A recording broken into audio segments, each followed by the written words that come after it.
டிவைஸ்க்கு எப்படி IP address கொடுக்கணும்ட்டு ஓகேவா. Setup சுவிட்ச் long press for 7 seconds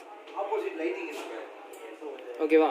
English language static IP இதெல்லாம் வரும் ஓகேவா. டிஃபால்ட் பண்ணுறது அந்த ஆப்ஷனாக இங்கே தான் இருக்குது ஓகேவா. So what IP address we வாண்ட்னா we can set here. Just static click பண்ணால் here this button is entry ஓகேவா. கிளிக் பண்ணால் உள்ளே என்ட்ரு ஆகிடும்.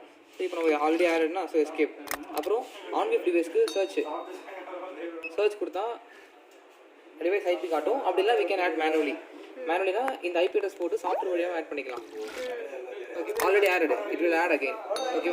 So after that if you give enquiry means after add it will show which are the cameras added here okay. So you should to select which camera you want and click this one. It will come goal. If it's goal not coming means it's not working.